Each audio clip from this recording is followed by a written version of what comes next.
Since 1993, the annual Youth Parliament tradition has provided a platform for young people to express their views on national issues. This year's sitting saw members discussing the Reparatory Justice Resolution 2026. Proceedings were opened by the Prime Minister, who underscored the importance of the initiative and emphasized why St. Lucia should recognize and understand this significant aspect of history. The Youth Parliament of St. Lucia, the Reparatory Justice Resolution Act, Resolution 2026, Clause 1, calls for the full and unreserved implementation of the CARICOM 10-point plan for reparatory justice. Clause 2 urges the government of St. Lucia to explore avenues for reparations from both the French and British relating to the enduring socio-economic and environmental impacts of slavery, colonialism, including climate vulnerability. Clause 3 recommends the established National Reparations Committee coordinate all research, policy, and advocacy efforts on behalf of the government of St. Lucia.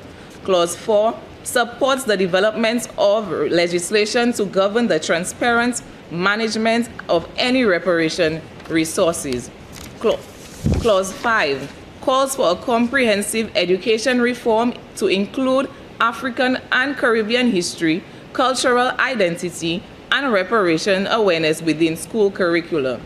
Clause 6 encourages national public education campaigns to raise awareness about the legacy of enslavement and its modern-day impacts. The member for Castries East and youth opposition leader agreed to the resolution, emphasizing that young citizens must continue to learn and understand their history and cultural heritage.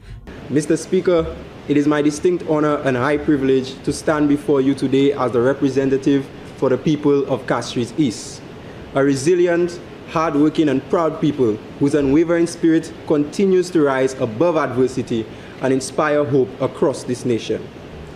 I also take a brief moment to extend my sincere appreciation to the former leader of the opposition for the principal standard she set in this honorable House.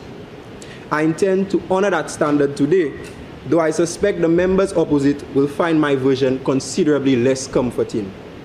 Mr. Speaker, before the government performs their usual gymnastics, which I am sure they have spent considerable time rehearsing, before they attempt to dress this opposition in the costume of indifference, as though criticism of their motion is somehow equivalent to indifference towards our history, permit me to strip that argument bare.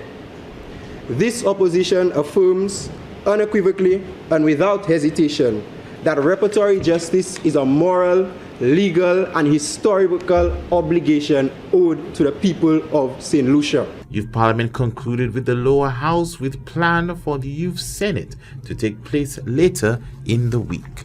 For What 7 TV News, Josiah Bisset reporting.